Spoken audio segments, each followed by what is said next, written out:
अपने इस लेक्चर में हम मेथड ऑफ सुपरपोजिशन को इस्तेमाल करते हुए स्टैटिकली इनडिटरमिनेट बीम का एक और सवाल हल करेंगे।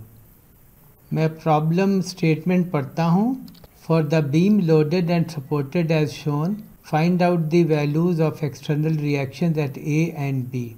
तो ये हमारी बीम है, ये लेफ़्ट एंड पर फिक्स्ड है और राइट एंड पर भी फिक्स्ड है।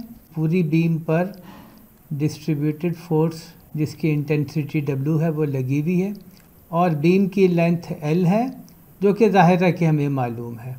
एंड A पर एक रिएक्शन फोर्स होगी और एक रिएक्शन मोमेंट होगी। इसी तरह एंड B पर यानी कि राइट एंड पर एक रिएक्शन फोर्स होगी और एक रिएक्शन मोमेंट होगी और हमें ये चारों नहीं मालूम। स्टैटिक्स को इस्तेमाल करते हुए हम इनमें से दो मालूम कर सकते हैं। तो जो डिग्री ऑफ इंडिटरमिनेसी है इस बीम में वो 2 है।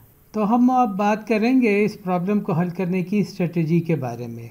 तो जो पॉइंट बी पर है रिएक्शन उसको हम जो है रिमूव कर देंगे और उसकी जगह जो रिएक्शन फोर्स और रिएक्शन मोमेंट है वो लगा देंगे और फिर हम निकालेंगे डिफ्लेक्शन और स्लोप पॉइंट बी पर तमाम नोन और अननोन फोर्सेस और मोमेंट की वजह से।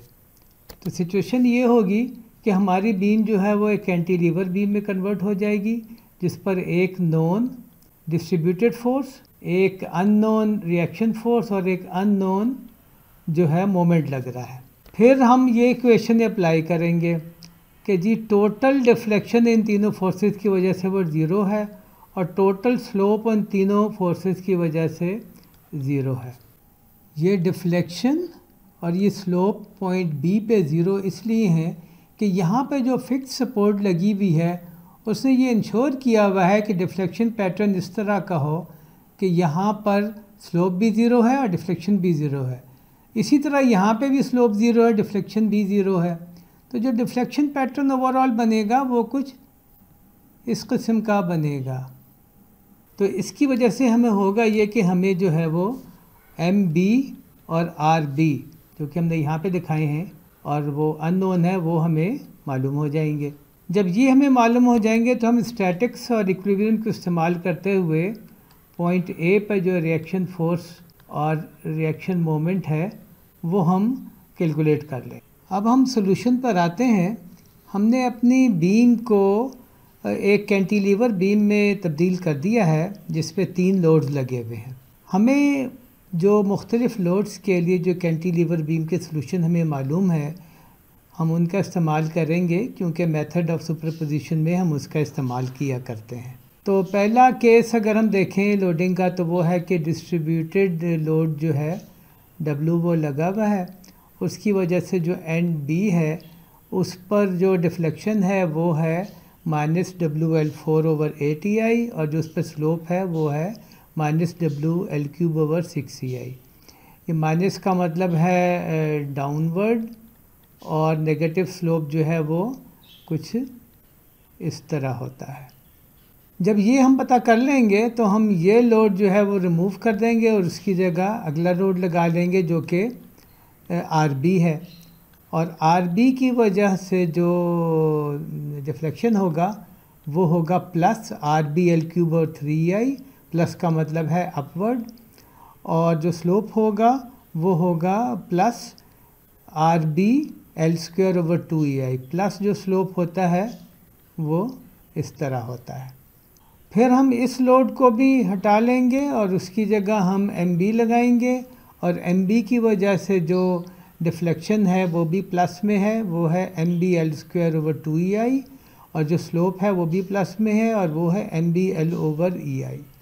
हर लोड की वजह से जो डिफ्लेक्शन और स्लोप है वो हमने निकाल लिया है और अब हम इस पोजीशन में हैं कि हम MB और RB को मालूम कर सकें। तो उसके लिए जो रिलेशनशिप हम पॉइंट B पे इस्तेमाल करेंगे वो होगा कि टोटल डिफ्लेक्शन जो पॉइंट B पर है वो 0 है और टोटल स्लोप जो पॉइंट B पर है वो भी 0 है और ये जो इंडिविजुअल डिफ्लेक्शन और इंडिविजुअल स्लोप हैं ये हम मालूम कर चुके हैं। तो अगर लेफ़्ट वाली इक्वेशन को देखें तो वो बनेगी -WL4/ATI plus R B L cube over 3i plus M B L square over 2ai is equal to 0। ये माइनस है और बाकी दोनों जो हैं वो प्लस है। तो इनको हम थोड़ा सा ज़रा मैनिपुलेट करेंगे, कुछ चीज़ें कैंसिल आउट करेंगे तो हमें मिलेगा 8 R B L plus 12 M B is equal to 3 WL square. Right hand side पर हमने वो चीज़ें लिखी हैं जो कि हमें मालूम है। तो ये दो अननोन है आर बी और एम बी, और इक्वेशन एक है तो हमें यहाँ आना पड़ेगा। ये तमाम इंडिविजुअल चीज़ें हमें मालूम हैं, तो उनको अगर हम लिखें तो हमें पता चलेगा कि ये बन जाता है minus WL cube over 6EI plus RBL square over 2EI plus MBL over EI is equal to 0। और इसको जो हम थोड़ा सा मैनिपुलेट करें, सिंप्लीफाई करें, तो ये इक्वेशन बनती है 3RBL plus 6MB is equal to WL square. तो RB और MB अननोन है, तो अब दो इक्वेशन और दो अननोन वाली बात होगी और हम इसको बहुत आसानी से सॉल्व कर सकते हैं। और जब हम इसको सॉल्व करेंगे MB और RB के लिए, तो RB हमें मिलेगा WL ओवर 2 और MB हमें मिलेगा minus WL square over 12। Minus का मतलब है कि ये डायरेक्शन हमने इस मोमेंट की एज्यूम की थी वो नहीं है, बल्कि उसकी रिवर्स है। तो इस सिचुएशन को हम यूँ लिख सकते हैं कि ये तो नोन W है, ये नोन L है, मगर यहाँ पर जो रिएक्शन फोर्स थी उसकी वैल्यू है हाफ WL, और जो मोमेंट है उसकी डायरेक्शन आप देख लीजिए। तो गोया जो दो रिडंडेंट हमने डिक्लेयर किए थे एक्सटर्नल रिएक्शन, वो हम मालूम करने में कामयाब हो गए हैं। पॉइंट बी पर, जो कि बीम का राइट एंड है, वहाँ पर एक्सटर्नल रिएक्शन हम निकाल चुके हैं। लेफ़्ट एंड यानी कि पॉइंट ए पर एक्सटर्नल रिएक्शन निकालने के लिए हम बीम को रिलीज़ करेंगे पॉइंट ए से भी, और वहाँ पर हम एक्सटर्नल रिएक्शन MA और RA लगा देंगे जो कि अननोन है। और उसके बाद हम इक्विलिब्रियम का इस्तेमाल करते हुए हम वो निकालेंगे। तो सिचुएशन आपके सामने है, ये हमें मालूम हो गई, ये हमें मालूम हो गई, ये हमें पहले से ही मालूम है। तो अब हमने MA और RA कैलकुलेट करना है और इसके लिए हम इक्विलिब्रियम का इस्तेमाल करेंगे।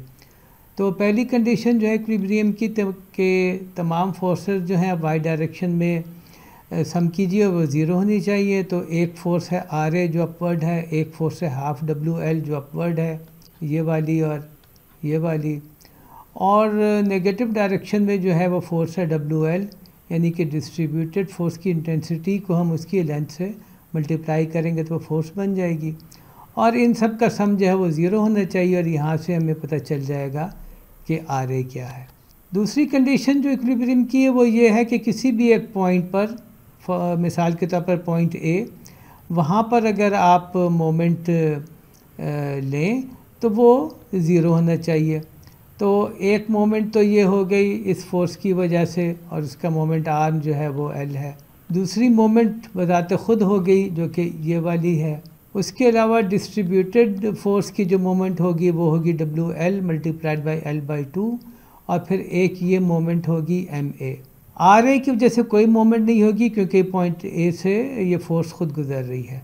तो इन तमाम को जो आप सम करेंगे अलजेब्राइकली तो वो ज़ीरो होना चाहिए, और यहाँ से हमें मिल जाएगा कि MA की वैल्यू जो है वो माइनस 1/12 WL स्क्वायर है।